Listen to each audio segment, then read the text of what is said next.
un sport dans lequel on joue avec du maïs, n'est-ce pas donc le doux rêve du géant vert? Vous allez découvrir le cornhole tout de suite dans Super Sport 3000. Frankly, my dear, I don't give a damn.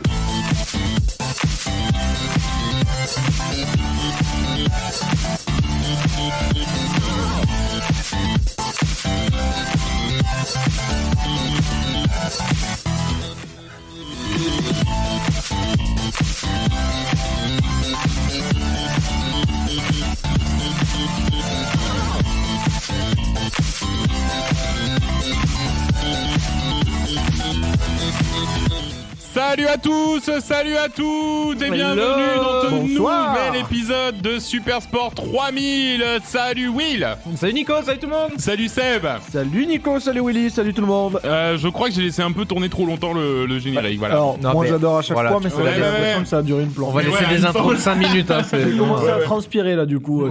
Pour se danser. C'est ça. Bonjour à tous, bienvenue, merci d'être de plus en plus nombreux à nous écouter. N'oubliez pas d'ailleurs que si cet épisode vous plaît, et puis même si vous aimez l'ensemble de notre travail, le meilleur moyen de nous le faire savoir, c'est de mettre 5 étoiles sur Spotify, Podcast Addict ou Apple Podcast et un gentil petit commentaire qu'on lira volontiers. Alors, de quoi on va parler aujourd'hui? Vous l'avez entendu dans l'intro, du cornhole. Littéralement. Du maïs donc. Voilà, maïs trou, ou trou de maïs, je ne sais pas. Donc c'est conseil nutrition aujourd'hui, c'est pourquoi pas? On va peut-être parler aussi des apports nutritifs du maïs. Enfin, ce maïs-là, va falloir se lever tôt pour le manger, puisqu'on va parler en fait d'un sport typiquement américain qui est d'ailleurs plus un jeu d'adresse d'ailleurs qu'un véritable sport, et qui s'appelle le cornhole. Alors c'est un peu à la mode en ce moment, hein, tout le monde a décidé de s'en construire un chez lui, de notre entourage, oui. Ça se fait beaucoup. T'en as fait un, j'en ai fait un. Voilà. Donc pour le coup, pareil. Les mettre alors. Bah ouais, Seb, ouais, il va falloir que tu le fasses.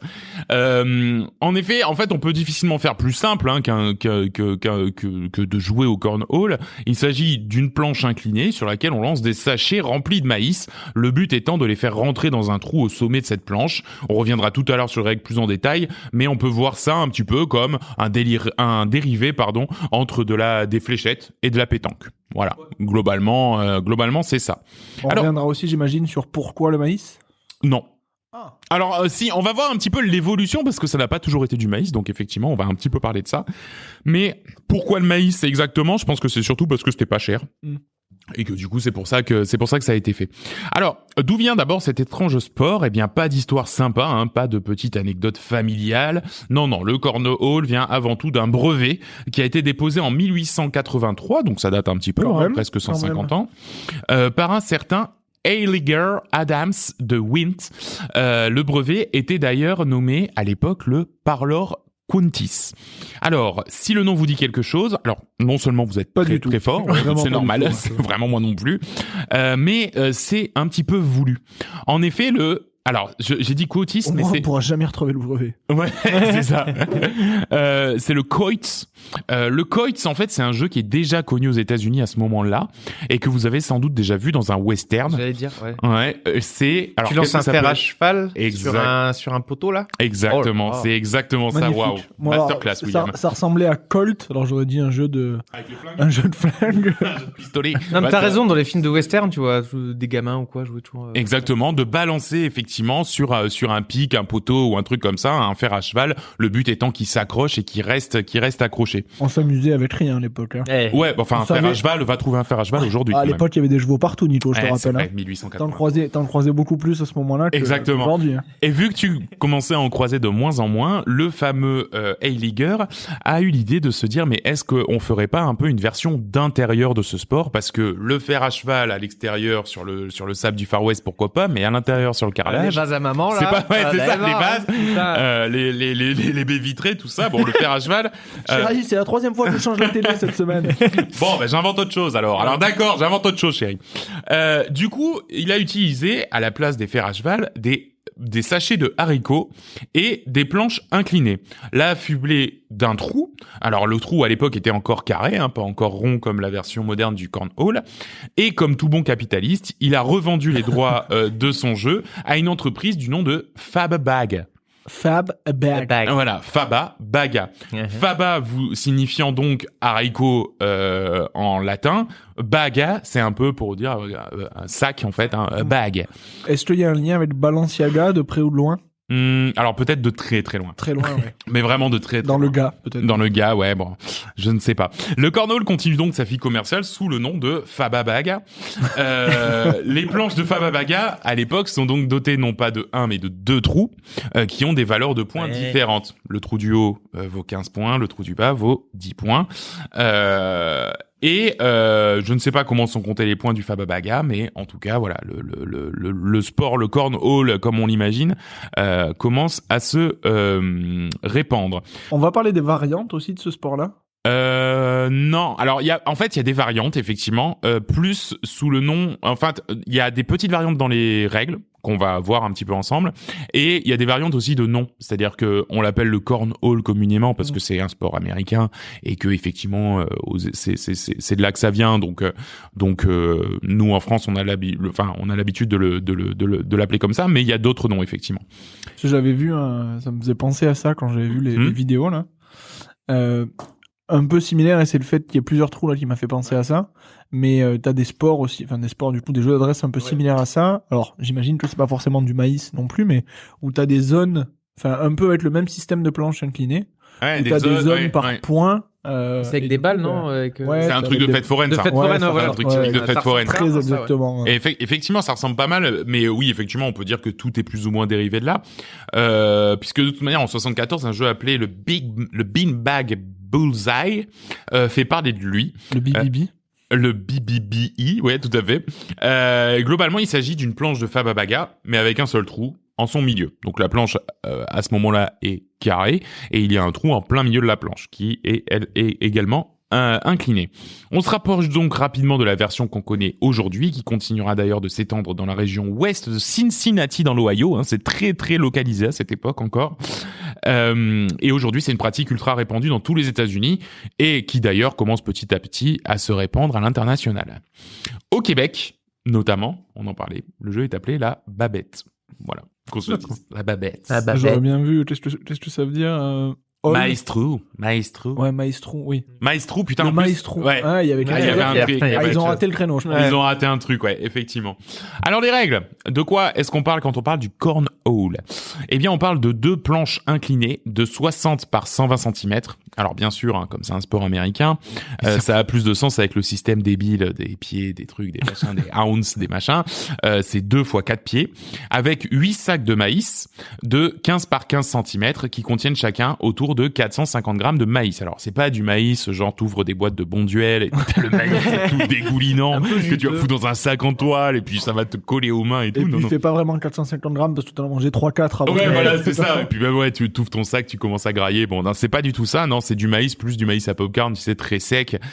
Donc voilà, c'est ce genre de maïs qui est utilisé pour remplir les sacs de cornhole. Et d'ailleurs, à l'époque où c'était des haricots, c'était aussi des haricots secs, pareil, qui Fallait juste remplir avec quelque chose de plutôt lourd, qui rentre bien dans un sachet. Ouais, voilà. Exactement. Et petit pour que ce soit aussi malléable, disons. Ouais, c'est ça. Ouais, tout à fait. Et je crois que d'ailleurs c'est pas le seul jeu d'adresse dans lequel il y a ce genre de truc où tu mets des légumes secs dans quelque chose, parce que mais je me souviens plus, j'avais joué à quelque chose où effectivement c'était des petits trucs de maïs et c'était des petites sacoches. Donc chamboule-tout, non? Tu envoyais pas des sacs de maïs? Ouais, c'est vrai que oui, non, mais ne ça, serait-ce que t'as raison, le chamboule-tout, c'est des sacs de maïs. On envoyé, mais ça ressemblait à un truc comme ça. Non, mais qui tout à tenait fait. bien en Ça doit main, carrément qui être était pas ça. forcément dur. Non, mais même t'as raison, à la kermesse de l'école où j'étais, on construisait les sacs de maïs avec les sacs de chamboule-tout pour balancer avec justement ça. Mais bon. Donc oui, tout Mais ça, à fait. c'était plus un problème de budget de l'éducation nationale, je crois. Ah, après des balles ça coûte pas cher quand même. Des balles ça coûte pas cher. Il y a pas de petites économies. Voilà. Exactement. Les planches sont donc inclinées et se font face à 8,2 mètres de distance. Pourquoi 8,2? Parce que ça fait 27 pieds. Bien sûr. Satané pied. Satané pied. Chaque joueur lance à son tour un sac sur la planche. Les sacs sont répartis donc en 2 x 4 sacs avec chacun une couleur aux couleurs de son équipe ou s'il est individuel à ses couleurs à lui. Le but étant d'aller mettre le sac dans le trou. Un sac sur la planche compte pour 1 point. Un sac dans le trou compte pour 3 points. à la fin des 4 sacs, on fait la différence entre les points marqués qui donnent donc le résultat final de la manche. Le premier joueur ou la première équipe à 21 points remporte la manche. Les joueurs tirant, on en reparlera plus tard. Donc ça veut dire quoi ? Ça veut dire qu'il y a beaucoup de manches, et on va le voir quand on descendra sur le stade de Cornhole, il y a beaucoup de manches nulles, hein, puisque effectivement des bons joueurs mettent tout dans le trou. Donc du coup, ça, tu sors de là avec une manche nulle à 0 points. Ouais, surtout qu'en plus c'est le différentiel que tu mets, du coup les parties peuvent durer super longtemps. Les parties peuvent durer très longtemps et effectivement, si tout le monde met dans le trou, c'est une manche extrêmement impressionnante mais qui rapporte 0 points. Ouais, c'est ça. Donc effectivement, ouais, tout à fait. Donc, la moindre erreur te fait perdre finalement. La moindre erreur, ouais, exactement, la moindre erreur, c'est ça, parce que si toi tu as réussi à la mettre, que t'as pas mis dans le trou, mais que l'autre a mis ses 4 dans le trou, effectivement, alors ça c'est à haut niveau, hein. À notre niveau, si les manches, nous on y a joué. Si t'arrives déjà, elle ça te pose, t'as mis un point. 10 minutes. T'es content. Ouais, donc quoi, que ça dure 2 heures, mais c'est parce qu'il y a 0-0. Voilà, c'est ça, il y a 0-0, mais parce qu'il y a rien sur les planches, hein. Pas parce que ça a été annulé. Non. Les joueurs tirant systématiquement sur la même planche lors d'une même manche, ils peuvent donc pousser leur propre sac ou ceux de l'adversaire hors de la planche ou dans le trou. C'est pour ça que c'est l'état final à la suite des 8 sacs lancés qui est calculé, hein, et pas au fur et à mesure. Au contraire, c'est donc typiquement je fais tomber le sac de William dans le trou, je lui rapporte 3 points. Absolument. Ouais. Absolument. Mais du coup, il y a un peu des coups un peu défensifs comme ça où le mec, même s'il loupe son tir, c'est devant le trou. Voilà. Genre, comme on dit, cornhole d'avant, cornhole d'argent. Exactement. Donc Devant, tu retournes sur la méta un petit peu de la pétanque, hein, où effectivement ça a du sens en tout cas de venir foutre tes sacs devant le trou pour bloquer et pour que la personne ne puisse pas ne puisse pas passer en faisant juste glisser le sac. Tu l'as dit, mais c'est un sac chacun qu'on envoie du coup. On envoie un sac chacun son tour. Ouais, tout à fait. Ouais. D'abord un, puis l'autre, puis l'autre, puis l'autre. Il existe plusieurs variantes du jeu, donc comme je disais, 1 contre 1, d'accord ? Donc 1 contre 1, en gros, on est chacun du même côté, on balance sur la planche d'en face, on va chercher les sacs en face, on rebalance sur la première planche, etc. 2 contre 2, chaque joueur de l'équipe est d'un côté ou de l'autre. Et 4 contre 4, alors ça je connaissais pas, je l'ai découvert en faisant mes recherches. 4 contre 4, c'est simple, chaque joueur lance 2 sacs. Mais du coup, il y a deux joueurs par planche et chaque joueur lance. Mais du coup, en fait, là, on parle à chaque fois de 2 planches de chaque côté, mais ça pourrait jouer qu'avec une seule planche. Absolument. Juste question pratique de pas aller chercher les sacs et de revenir. C'est vraiment tout à fait ça. C'est juste que tu vas en face et pour tirer, t'as juste à te retourner. Un peu comme la pétanque où tu commences d'un côté et après tu vas de l'autre, comme ça t'as pas à faire l'aller-retour. Ouais, exactement. Voilà, c'est ça. C'est un jeu de flemmard. Un petit peu, comme beaucoup de jeux d'adresse. Bien entendu, il existe, comme tout sport populaire, des petites variantes dans les comptages de points, notamment. Si les règles dites que je vous ai dit jusqu'à présent, c'est vraiment les règles officielles qui ont été mises en place par l'ACL et l'ACO. Il y a aussi des variantes non officielles, mais qui sont largement pratiquées. Si un sac est suspendu au-dessus du trou, mais sans être tombé, hein, donc c'est-à-dire qu'il a un bout du sac, il peut rapporter 2 points éventuellement. Donc ça, c'est pas les règles officielles, mais ça se pratique quand même beaucoup. Si une équipe va au-delà de 21, alors elle retombe à 15. Voilà. Ah, c'est pas dans les vraies règles, ça? C'est pas dans les vraies règles. Ah, parce que nous, on a joué comme ça. Donc, exactement. J'ai une plombe. J'ai joué ce week-end et j'ai joué exactement pareil. Déjà non, c'est long, pas dans les alors vraies. en plus, il y a cette règle. Oui, mais c'est très sympa parce que du coup, pour finir, faut que tu fasses 1 point. Enfin, que t'ailles à 21 piles. Imagine, t'es à 20. Il faut juste que tu fasses un point de plus que l'autre, du coup. Oui, un point de plus, mais du coup, je sais pas... L'autre, il peut te mettre dedans de cette façon-là. Exactement. T'en as mis un, et il met tout à côté et terminé, quoi. Exactement. Et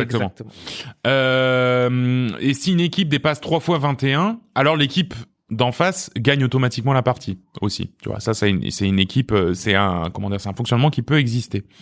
Stratégiquement, donc tu le disais, William, hein, effectivement, il peut y avoir plusieurs approches possibles. Globalement, on peut en retenir 2. Hein, la stratégie offensive, faut être bon, faut mettre dans le trou.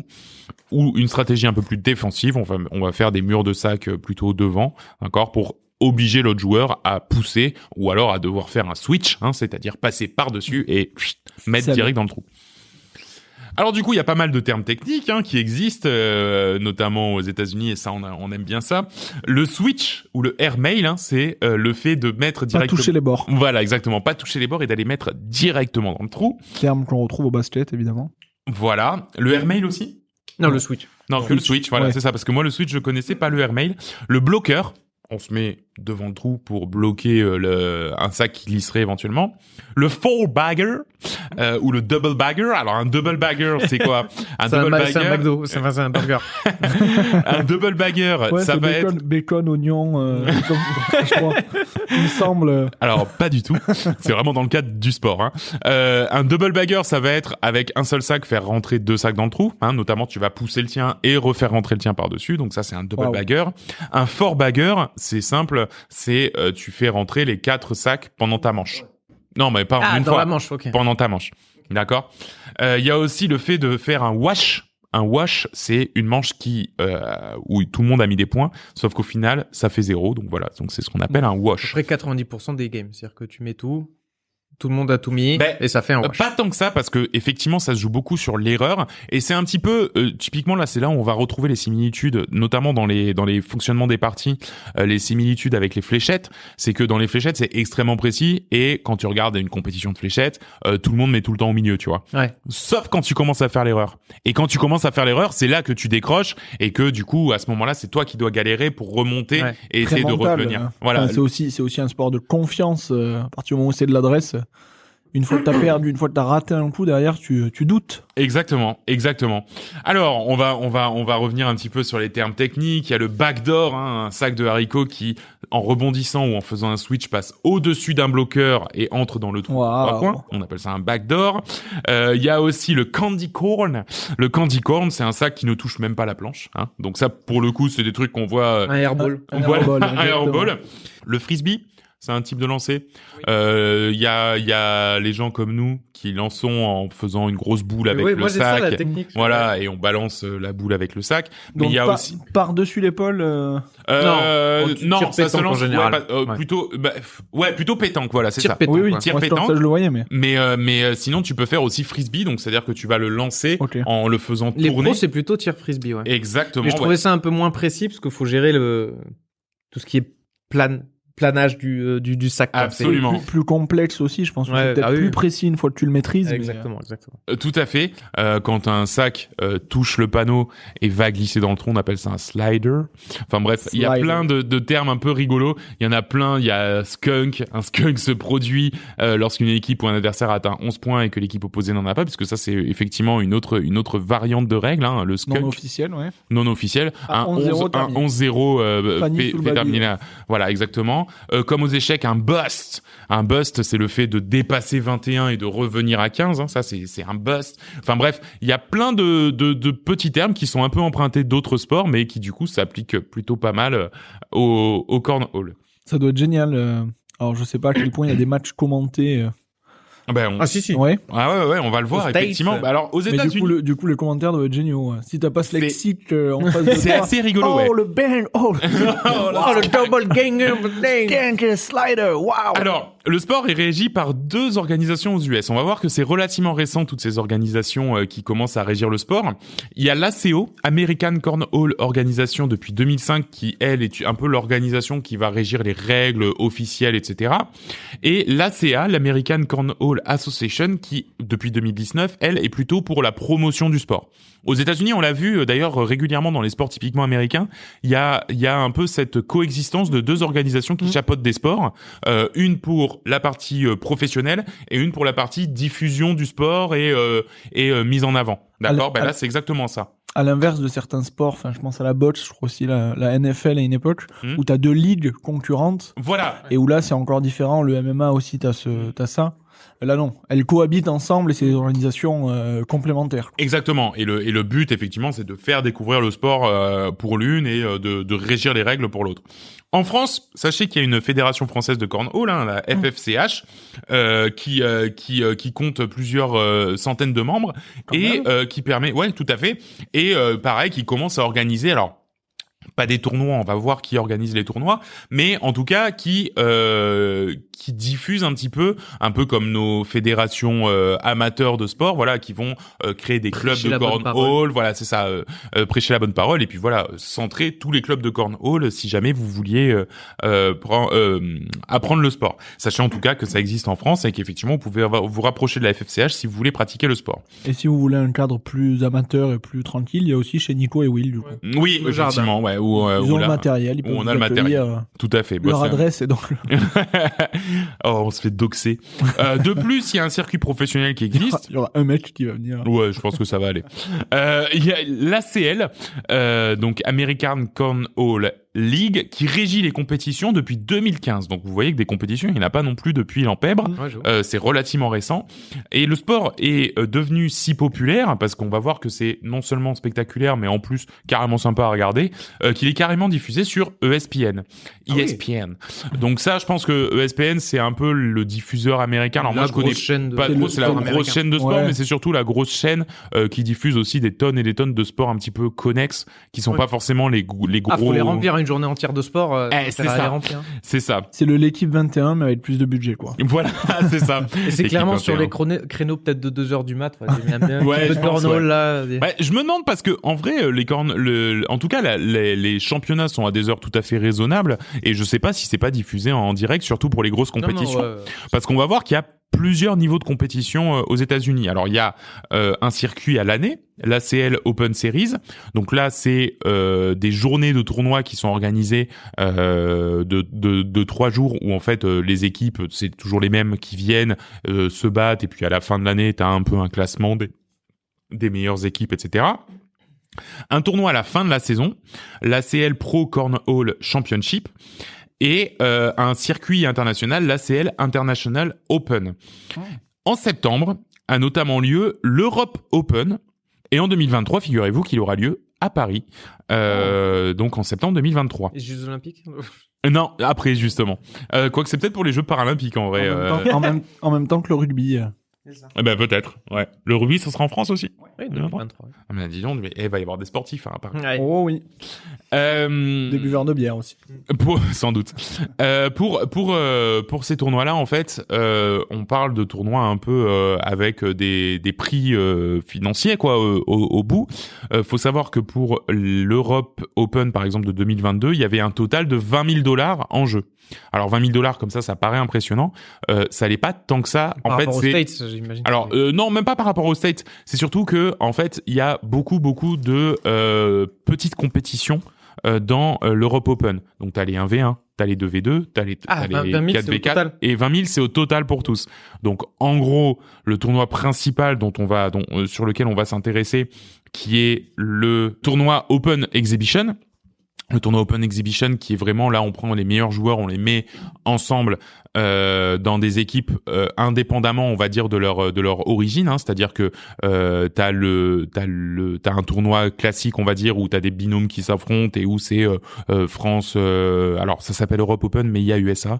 Je pense que c'est parce que sinon ils ont peut-être pas assez de participants. C'est eux qui ont le brevet, hein. Voilà, France USA, Espagne, Allemagne, voilà. Donc ça, là, c'est un peu plus traditionnel, mais là pour le coup, le prize pot il était à $1,200. Pour les matchs d'exhibition, le prize pot est à $4,000. Donc le premier, le vainqueur, remporte $4,000. Et donc on va s'intéresser à l'édition 2022 de l'Europe Open, qui s'est déroulée donc sur 3 jours. Donc c'était en août, hein, ce coup-ci, et c'était au Danemark. En finale de ce tournoi, pour un prize pot, donc comme je le disais, pour le vainqueur remportera $4,000. On retrouve d'un côté René Schneider, un Allemand, et Josh Thielen, un Américain, contre Xavier Michel en France et Mike German aux US. Et d'ailleurs, on voit que le match ne va pas tarder à démarrer. Donc on va descendre tout de suite sur le terrain. Et c'est parti. Donc, nous avons le Français Xavier Michel contre l'Allemand René Schneider pour cette toute première manche. Hein. On est à 0-0. Sac blanc pour René Schneider, sac bleu pour Xavier Michel. Le Français Michel qui a raté ses 2 premiers lancers. Hein. Absolument, qui a raté ses 2 premiers. Et un double bagger pour René Schneider, l'Allemand. Il va falloir que le Français se remette un petit peu. Qui a mis 2 sacs dessus et un dehors, quoi. Et parce que pour l'instant, effectivement, donc Xavier Michel a mis 2 sacs dessus, donc il a 2 points. L'Allemand a mis un sac dessus, un sac dans le trou. Il va essayer de les pousser. Aïe. Il n'est pas rentré malheureusement. Peut-être que l'Allemand va le faire rentrer. Non. Oh, il a juste essayé de le mettre. Il a juste essayé de le mettre sur la planche là pour le dernier. Exactement, ça fait déjà 5 points d'un coup, 5-0 pour on démarrer. Disait que c'était serré les matchs. Absolument, ouais, tout à fait. Donc du coup, l'Allemand a mis pour rappel Ils ont la même couleur de t-shirt, c'est malin. Donc maintenant de retour avec l'américain de l'équipe, donc Josh Tillon, avec un sac blanc, un sac bleu qui vient, les deux viennent se mettre sur le bord, sur le bord du trou. Pour un peu long sur celui-là, il a failli sortir. Absolument. Le bleu, donc l'équipe de France qui vient de mettre. Non. Il a fait un carreau. Voilà, qui vient de mettre le sac blanc malheureusement dans le trou. Il en a sorti un, mais il en a aussi mis un dedans. Ouais, exactement, le sac de l'Allemand qui vient de rentrer dans le trou. Pour l'instant, l'équipe Allemagne-US est bien partie. Il a assuré son coup là cette fois-ci. Voilà, l'Américain a assuré le coup côté français, mais l'Allemand l'a complètement devancé avec à nouveau un sac dans le trou et voilà, dernier. Ils ont enchaîné 4 sacs dans le trou là. Absolument. Donc 2 points de plus pour l'équipe de Josh Tillon et René Schneider. Exactement. Donc c'est un sport qui se pratique avec une petite bière quand même. On a vu la petite pinte là entre le match. C'est pas parce que c'est professionnel qu'on peut pas se faire évidemment plaisir. C'est pour se désaltérer, c'est uniquement ça. Absolument. Ça apporte de la confiance aussi. De retour avec l'Allemand qui fait son premier lancer et qui va le mettre sur le bord du trou, le Français. Il va mourir au bord du trou. Qui va suivre, exactement. L'Américain. Là, ça va être dur de marquer. Par contre, le Français qui joue un peu défensif. Du coup, qui joue un peu défensif. L'Allemand, double bagger. Le Français qui n'y arrive pas. Faut savoir que les planches glissent pas mal. Non, comment on appelle ça déjà? Peut-être un skunk, quand ça sort, ça glisse et ça sort, tout à fait. Faut savoir que ça glisse pas mal dans les faits. L'Allemand encore positionné devant le trou. Le Français en a 2 qui peut pas rentrer. Non, absolument. Ils sont bloqués derrière. Ils sont bloqués derrière. L'Allemand qui vient faire rentrer son sac qui était sur le côté. Putain, mais l'Allemand décidément est une bête de compétition. Le Français qui en met un. Malheureusement, ce sera un petit peu juste. 12. Un petit 12-0 après 3 manches, autant dire que la France est mal barrée. Ils ont remis 5 points, Ouais, 5 points à nouveau. Le Français concède un 10-0 quand même. Ouais, solide. Allez, de nouveau de l'autre côté. Donc là, c'est les Américains, mais on va les appeler l'Allemand et le Français. Ce sera beaucoup plus simple. L'Allemand qui vient de mettre un sac sur le bord du trou et en avant en plus, un petit bloqueur en défense. Le bloqueur, Français, bloqueur sur la gauche, effectivement. L'Allemand qui vient rentrer son premier sac avec le deuxième. Il rentre son sac et il bloque avec le deuxième. C'est fort. Absolument. Le Français qui vient rentrer le sac de l'Allemand. C'est terrible. Et il le replace devant pour rebloquer. Non, ça l'empêche en fait de mettre les 2 qui sont au bord du trou avec son bloqueur. C'est bien absolument. Joué, non, vraiment, c'est très très bien joué de la part de l'Allemand. Et le Français qui rentre à nouveau le sac de l'Allemand, c'est une catastrophe côté Français. Il y en a 3 sur le tapis. Et il y en a un à l'intérieur quand même pour le Français? Non, pour l'instant non. Là, il peut faire. Alors attention, il peut rentrer les 4 d'un coup avec un bon sac. Avec un petit switch qui accroche là. Ouais, un petit switch qui accroche les 3 sacs français. Le fort banger. Le fort bagger d'un coup. Bagger, pardon. À côté, c'est trop dommage. Fort. Ouais. Trop fort. Et donc, non, je pense que c'était la bonne puissance, mais il a mal visé. Juste visé il est passé de l'autre côté du trou, quoi. Absolument. Donc on arrive avec un score de ça va être 19-0. On est presque à 21 et on va retourner en studio. On ne va pas regarder la fin de ce match. On va s'arrêter là. Car effectivement, le match s'est terminé à 21-0 pour l'équipe de l'Allemand. Autant vous dire que c'était une sacrée déculottée, tout de même. Une sacrée déculottée. Voilà. Il suffit pas de s'entraîner dans son jardin, quoi. Là, c'est... Absolument. Donc on a vu, les sacs effectivement glissent pas mal. Et c'est vrai que moi personnellement, j'ai pas lustré mes planches de bois, donc ça a tendance à accrocher un petit peu plus. Mais là, elles sont vernis, poncées, elles sont vernis poncés, donc ça glisse comme pas possible. Et en plus de ça, les sacs sont dans une matière extrêmement glissante aussi, tu vois, c'est pas les sacs. Moi j'ai pris de la une texture un petit peu plus rugueuse, un petit peu plus épaisse. Là pas du tout. Là les sacs ils glissent, c'est fait pour glisser. Pour ceux qui n'ont pas l'image, la planche elle fait donc 60 par 120 par 120 et du coup le trou est vraiment en haut. Donc il y a vraiment ce coup où ça touche le bas de la planche et ça vient rouler. Et ça vient rouler, glisser jusqu'en haut. Si tu mets pas la force, ça s'arrête avant. C'est ça. Mais si tu mets trop de force, pareil, ça exactement. Ça passe par-dessus le trou. Mais là on a vu qu'il y avait un véritable écart de niveau entre les deux équipes. Alors la suite pour ce sport, alors pour l'instant pas de velléité d'olympisme, une fois n'est pas coutume.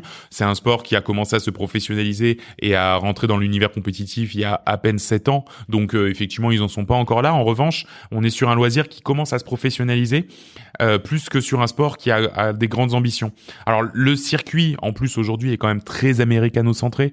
Donc avant de voir rentrer ça dans le paysage un petit peu mondial des sports, il va falloir aussi que ça s'exporte beaucoup plus et qu'on voit beaucoup plus de pratiquants ailleurs dans le monde. C'est aussi le problème qu'a de toute façon la pétanque. C'est aussi pour ça. C'est très français et un peu asiatique, mais quand même principalement français. Donc c'est aussi pour ça que ça a du mal à décoller à l'international. Alors en revanche, il y a une grosse demande populaire, de plus en plus de sites, que ce soit aux États-Unis, mais surtout en France, en fait, où ça n'existait pas il y a encore 2, 3, 4 ans. Il y a de plus en plus de sites, même Decathlon propose ses planches de cornhole avec ses sacs de cornhole depuis peut-être même pas un an. Donc c'est vraiment, voilà, c'est en train de se diffuser en France. Et pourquoi pas? Parce que c'est pas un sport ça se porte à la compétition, mais c'est vraiment un sport, on l'a essayé en fait un week-end avec Nico. Du j'en veux un chez moi. Parce que ça se porte à l'échange, c'est comme jouer aux fléchettes ou. Exactement. Moi, je trouve que ça, la même énergie que de la pétanque, que de la fléchette. Et de la pétanque, voilà. C'est comme en plus, on les voyait verre à la main, mais parce que ça se joue verre à la main. Ça se joue avec une bière. Tranquille, ça discute, ça. En plus, c'est très ludique, même pour les enfants. Je sais que je l'ai fait, donc du coup, pour mon frère. Et les gamins, tu leur expliques, t'as un sac, t'as un trou, juste, on les met pas à 27 mètres, tu les mets un peu tu les mets, voilà, c'est ça. Alors, c'est 8 mètres, c'est 8 mètres, 27 pieds. Ouais, non, mais c'est vrai que, ils disent que voilà, pour des gamins, tu les mets à 5-6 mètres. Moi, j'ai joué avec des gamins, il y a 2 week-ends. Voilà, on se mettait beaucoup plus proche. Et effectivement, ça fonctionne très bien. Et, même nous, à 5-8 mètres, c'est bien. Non, franchement, 8 mètres, c'est bien. 8 mètres, c'est ok. Après, ça se joue, je pense que là, les professionnels étaient à 10 mètres, parce que la règle, elle va jusqu'à 10 mètres.